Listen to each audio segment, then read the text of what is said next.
On this episode of Africans in Sports, Mfeka's got space. Mfeka puts it in the back of the net.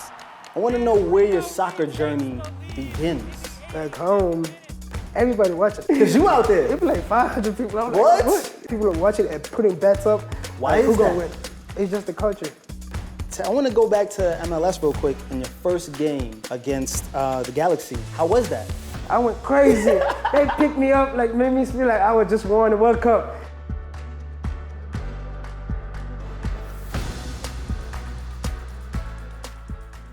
What's going on, everybody? Welcome back to another episode of Africans in Sports. Today, we're in Reno, Nevada to sit down with a dope South African-born soccer player, Lindo Mfeka. How you doing, bro? I'm good, how are you, man? I'm good, man. I got to see you do your thing at practice today, and I was blown away. Seeing you get the header out there. What? That was my first time to get that. First That header? was my first time ever. Score a header. That was a nice little move. Yeah. You gotta teach me that, man, for real. I got you. Please. For sure. Yo, South Africa is like this beautiful, amazing place for me to see from the outside. Tell me about what it's like growing up there. Oh man, it's different. It's different. We from there, but like a lot of us, it's never been around the whole country really. I know people that's been in my same neighborhood their entire life. They never left. You know what I'm saying? The furthest they go is downtown. So the people that actually knows the country is the people that's visiting the country. Right. So for most of us, nah, we don't see much of it. What's your favorite part about South Africa? The food, I love the food. Cause when I grew up, we never ate out. We always ate at the house. You know what I mean? My mom would cook every single time, you know what I mean? Like, and now I can get around. And now I can go out and go eat food in Durban, you know what I mean? Yeah. So I thought that was dope, because I never experienced that as a youngin'. But now it's like, oh dang, this is crazy. Yeah. We been at this, and now I know. So the food, I say like going out to the beaches and stuff like that, we never went. You know what I'm saying? Like Tourist go. Yeah, it was tourist stuff, but now I can go. Okay. We can go and stuff with my people. I want to know where your soccer journey begins. Like from the beginning. Take me back. Oh, man. I don't know what year it was, but I know it was like around 5 years old, like 6 years old. Back home, I usually hang out with the older guys, because that's what like we had. My other cousin was kind of my age, but he was younger than me. So I was always with my older cousins. They're like 30 right now, 30 something right now, and I'm 25. So when they play, I play. They let me play. So they had a team already, but I couldn't be on the team because I was so young. Yeah. So we would play small, like we had a little, in the backyard, we had a little, I would say like, I think it's 20 yards or something like that. We'll put goals over there and then I'll play, don't make me a neutral. So you'd be like probably 2v2 or 3v2. I'll be like the neutral. I'm not on the other team, so like I'm just like in the middle. I'm just running around. I think 3 years later, and then I grew up. I was on their team now, playing on the same team with them. And I'm like about, 3 feet tall? Yeah. And they're all like 5 something, like almost, they're growing. Yeah. They're older than me. So I'm playing with them on their teams the entire time. My neighborhood, the field was like literally like 100 yards away from me, 100 yards. I would just run down there. Yeah. So sometimes, most of the time, I would watch them practice, and then I would just jump in whenever they want me to jump in and stuff like that. So that's how I grew up. Back when I was young, I missed that. Like we played for hours. We didn't even know what time it was. Yeah. We probably didn't eat all day. That's crazy. We're just playing like, you know, we got the tennis courts and the basketball court, but all the basket is out. Oh, yeah. So they take it out. Man. And then we put like shoes on each side to make the goals, 4v4, 5v5, and then just go get cracking. Just for the love of the game. Crazy. Everybody watching. I'm telling you, like, it'd be like, Because you out there. it'd be like 500 people. I'm What? Like, what? For this small-sided, people are watching and putting bets up. Why like, is who gonna that? win? It's just the culture. That's where we grew up on. That's what my older brother was playing at. And we would play that.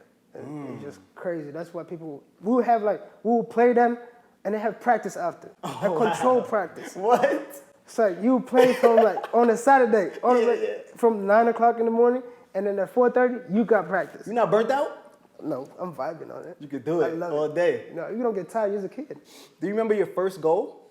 I remember one time, I was probably like 13 or like 12 years old, and we had a U17 team, and U19 team, and the team that's playing older guys. Like, it don't matter how old you are. So I was watching the game of the older guys, and they got a pen, they got a PK. They're like, come on, come take it. I'm like 12 years old. I'm about to pee my pants out here. What you mean? Like all these guys, like 6 something, they big. I'm like, all right. I went in there and then I scored. I'm like, so that I don't know if it was my first goal. I remember. Yeah. But I mean, I scored before, like as a youngster against the other. Yeah, but that's the one that sticks out. Yeah. How'd you remember act? that. How'd you act after you scored? I went crazy. They picked me up, like made me feel like I was just won the World Cup and throw me up in the air and stuff like that. I'm like, what? Is this how it feels like? That's love, man. Yeah, it was smooth. Man, that's what I love about soccer, just that rush that you get when you score that goal. Oh, man, that was crazy. And the game was almost over then. So everybody was still feeling the hype after the game, so it was just vibe. I was like, what? I just scored? Yeah. I ran home and told my mama. I ran home. I know she was proud. I just scored. How did your parents act towards you playing sports? I know African parents are like, books, books, books. How were they about you playing soccer? They never really watched me play. Yeah. You know what I mean? Like until like I was in play for the national team back home, the U17s. So they saw that on TV. So like, what? He's good. But it was like kind of the first time they actually watch. Yeah. So my mom was more like, go to school, go to school, go to school, do this. You know. And then my dad was kind of like laid back on everything. Yeah. You know, like he was go to school, but he doesn't really with it. Like he can't say like with a straight face. Go to school, like, I'm like, man, I got a game. I gotta go to the game. You know? Yeah. He's like, go. You know what I mean? Like, So he was more like that laid back kind of guy. And then my mom was like, go to school. So I did that. I was in school like most of my time, but soccer was probably my priority at the time. So like I wasn't good at school. Not that I'm dumb, but like just like it's not something that I wanted to do. It wasn't in me. How did the opportunity come for you to get to the States? There was a tournament, it's called Aspire Africa. I played in that, and then I got seen by the guys in Spain, Qatar, I think, and then the guys in Johannesburg. So when I played that, they wanted me to go with them. I couldn't go for some reason.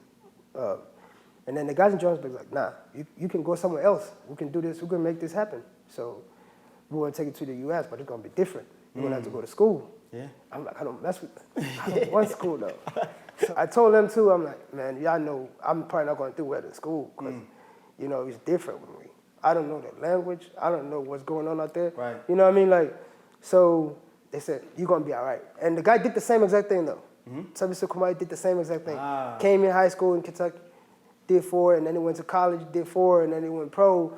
He did his thing, he retired now. So he's like, trust me, I did the same thing. It's tough, but you gotta go through it. You're gonna go through it, and then you're gonna be fine after a few years. That's for sure. Lindo packed his bags and headed off to America, where he would attend high school in the rural state of Kentucky. He was adopted by an American family that pushed him both athletically and academically. So when you were over there looking at America, like I'm sure you heard, I'm gonna be going to America. What did you think about America before you got here? You know how people watch movies and stuff and say, oh, it's gonna be like that in high school. Nah, I didn't have that. You know what I'm saying? Like, I was so young, like I haven't seen that much off the outside of South Africa, really. Like I just know what's going on around here. You know what I'm saying? Like I haven't seen like all type of movies like to relate to. Just say, oh, that's America. You know what I'm saying? The only thing like I remember seeing on TV was 9/11, really. Right. So that I knew, it was like, oh, that's somewhere overseas. I don't know where that is, but like that's somewhere overseas. With the movies, I was just like, that's somewhere overseas. I didn't like specify with just one country where it's like, oh, that's the U.S. You know what I'm saying? Like, you were here in Miami, but I'm like, oh, overseas. New York, that's overseas. You know what I'm saying? Like, you know, Shanghai, that's overseas. Like, I just didn't put it in like one country or like 2 countries and stuff. I didn't know where. South Africa was your world and everything else was just TV. That's all I knew. You know, especially as a youngin', I was always outside. Like, I didn't watch no TV. The only time watching TV is cartoons. When they're playing Dragon Ball Z, I'm there. Goku all But when they're putting the news on, I'm not there. I am not there. What's it like having 2 separate families? Like, you got your dope, South bro. African and your American family. I love it. Why? What do you love so much about that? You know what I'm saying? I feel like I grew up over there when I was back home. I mostly grew up in the street. You know what I'm saying? Yeah. Like I was doing stuff. I see stuff around that made me grow up. When my mom's here, took care of that stuff, I didn't have to see that. She would tell me up front what's going to happen. Yeah. Where here, I just see that. I just experience stuff to grow up. Now, I think that's the difference with it. So I like that. Yeah. You know what I'm saying? I think I mess with that heavy. You know what I mean? Like, because I can see what, like, let's say I have my own little one. Yeah. I want to choose, like, should I? At times, I'm going to let you experience something. Yeah. At times, I'm going to put you on before you even get up. Yeah. You know what I'm saying? Like, so I think it's good. You know what I mean? Like, Yeah, I like that. I think that's what it is. And it's just different people, it's just different vibes. Like, I love it. I got here, I met my mom, my dad, and all my siblings and stuff. It was tough. First few years and stuff, it was a grind. I'm telling you, when it hit, like, she tutored me. Yeah. She tutored me. We had sessions, like Friday night sessions. Yeah, you're not going outside. You're going to get these books. Let's get this right first. And then I'm like, I be dodging, trying to like, nah, it's Friday. Let me go do some stuff. Let me go chill. You know what I'm saying? And I didn't know nobody. So like, I just not like, oh, hey, what's up? Let's pull up. Nah. So I didn't know anyone. I was just sitting at the house. Yeah. So I'm like, I might as well do this.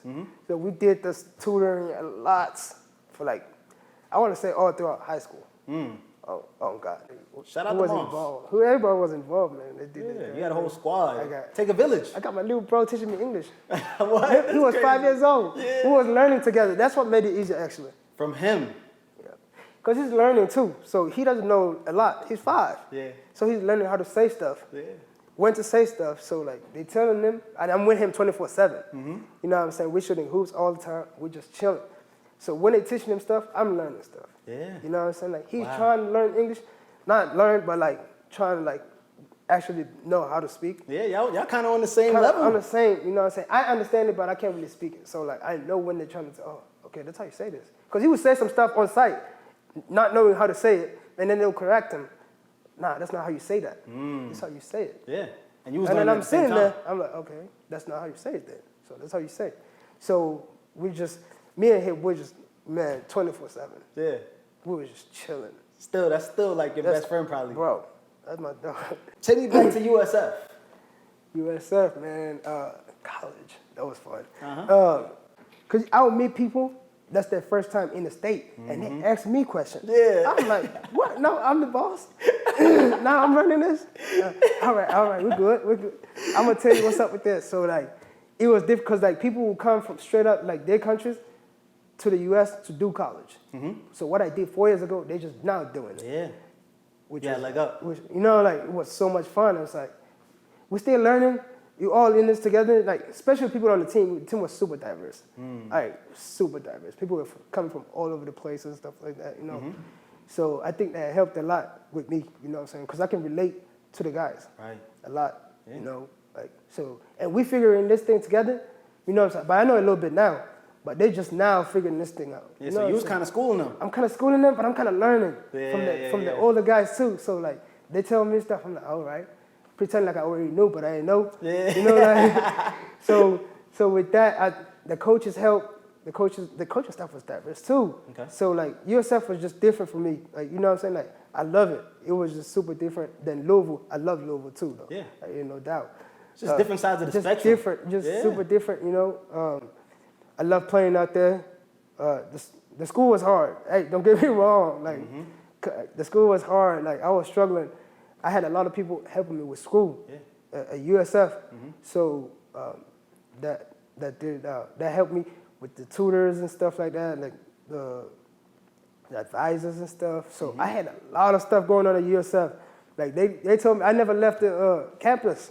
Oh, for real, you just there. I get there at 9:15 and do practice, and I got class at 12:30 and 3:30, and then after that I got tutoring. By the time I get home at like 7, every single day.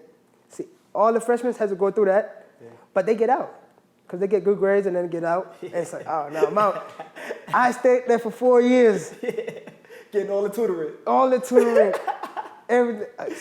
They call me the OG of that. Yeah.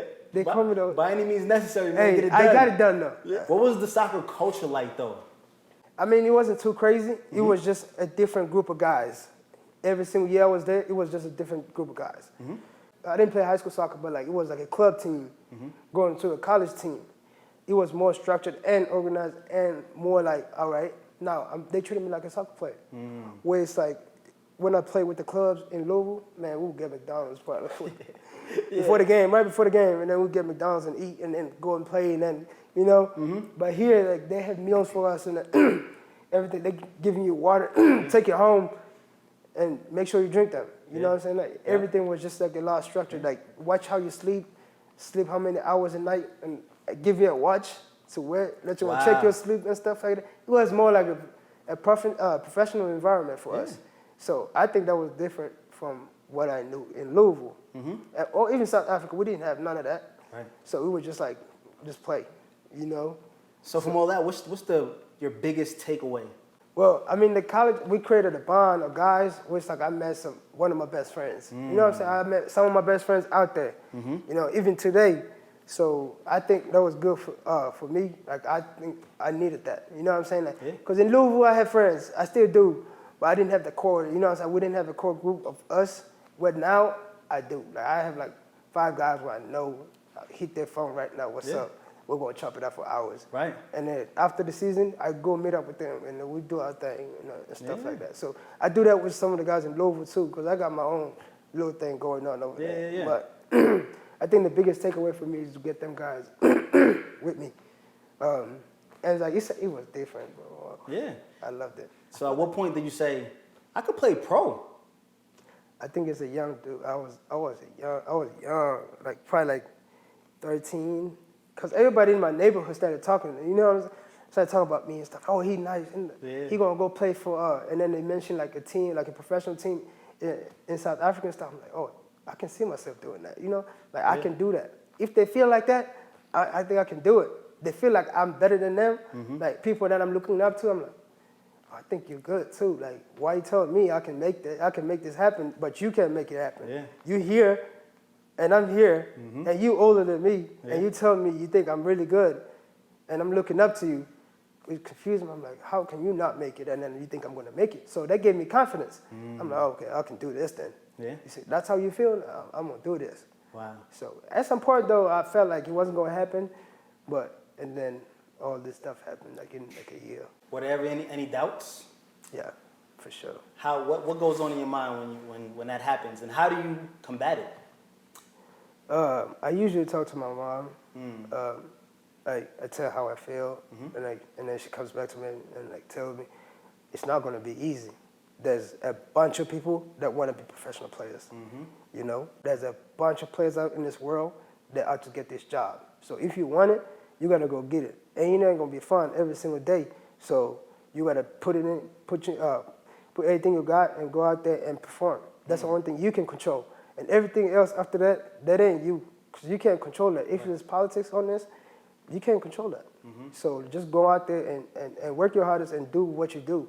And don't doubt yourself if it's not you. You know what I'm saying? Like, if you feel like you play bad, just fix it and play better the next day. Real talk. So that's just how I go. I go about it to my mom, actually. Shout out to moms. Moms really put that work ethic in and that drive in you. Yep. Wow, I admire that. Take me back to 2017. You're drafted, 28th pick to the MLS. Take me back to just that moment, that boom. I mean, like, I was thinking in the back of my head, because I knew how the whole thing worked. It's like, you got drafted, but you're really not signed. You're not on the team. So, explain that to me. So when you get drafted, you go to preseason with the team that drafted you. So if they think like you're good enough or you can help the team, they're going to sign you. Probably like the first few weeks, and then you're going to get signed, and then you got the whole year. Okay. It depends how many years you sign, but like I signed like March 30th. Yeah. So that was like 2 months after I got drafted. So on draft day, it was sitting there, it was like, oh yeah, the hardest part is gone now. The playing is the easy part. We can go out there and show up and do what you do best, you know? Like, that's the only thing I can control. Right. So the draft is good, so we're going to go out there, bro, like, just put it out. I mean, I'll tell you, it was tough, bro. It was different. It was tough. Everybody was just good. And physically, they were, like, you know, on a different level than me, you know? It was really tough, but I figured it out, you know, like you start doing stuff that they're doing, and then you start getting it, you start understanding like this, you can't do this, you can't do that.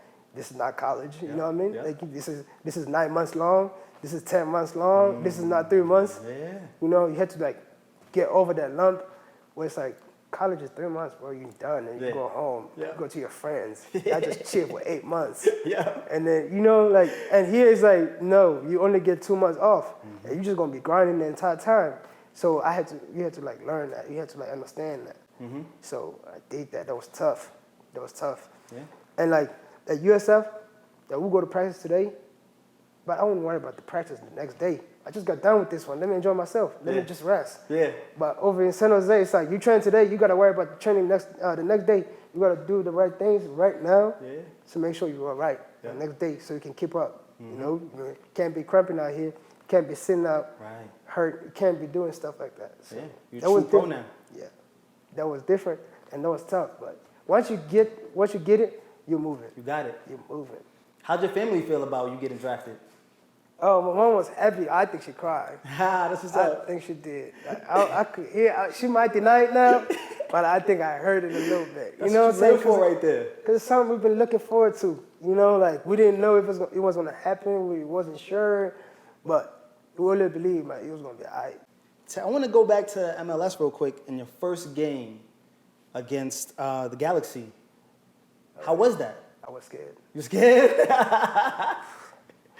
When the dude called my name, I was like, did you for real call my name? Because everybody was warming up and stuff. They're like, oh, he called your name, Then go over there. I'm like, where? Call my name against Galaxy right now? He told me to go play. I'm like, I'm about to pee my pants right on site. Like, oh my. So I go over there and then I think we scored right after that. I think Shea scored for the winning goal. He scores, and then the whole stadium go crazy. Man. One of the loudest things I've ever heard in my entire life. Wow. So loud, and then like the stadium was going crazy. I'm like, and this guy put my number up. He put me on. Man, I'm so scared. I can't even explain to you how nervous I was. I think I was just sweating from just being nervous, not from running. Nah, I got nervous before I even pulled it. The nerves was crazy. That was crazy. But you held it down though. Oh yeah. That's what's up. For sure. But once you get that, like, probably that first time. Yeah, once the butterflies is going, you good. Yeah, I think you're good after that. Yeah. So if you could tell a young little 8-year-old kid from South Africa right now who wants to be a soccer player in America or anywhere, what would you tell him? Positive, bro. Stay positive. Because sometimes it's going to hit you. You're going to hit a point where it's like, quit today. Quit. Like, it ain't going to work. As you grow up, they're going to tell you, nah, you got to know people, you know? Like, no matter how good you are, because there's a lot of good young talent back home. Everybody can play. You never know who's watching. That's what I learned, too. You never know who's watching. Somebody you think is a scrub might be the guy that's going to put you on. Wow. You know? Yeah. So, like, if you go and play, do your best, you know? Yeah. You know what I'm saying? Like you said, bro, there's no plan. Nope. There's no plan. You just got to go and keep going. It's God's plan only. Yep. I think you're a big-time inspiration to all of those kids over there and here as well. I really appreciate you sitting down and sharing your story with us. Yeah. My man, Appreciate you, bro. For Africans in Sports, all right. I'm your host, COSeezy, and this is your guy, Lindo Mfeka. We out of here, baby. On the next episode of Africans in Sports. It was like, read your book, and learn to cook. Who will marry you? I played for the Nigerian national team. One of the great honors of my life. He's so dramatic sometimes, but he stood up and he said, Fatima, if you do not go to Stanford, I have no daughter.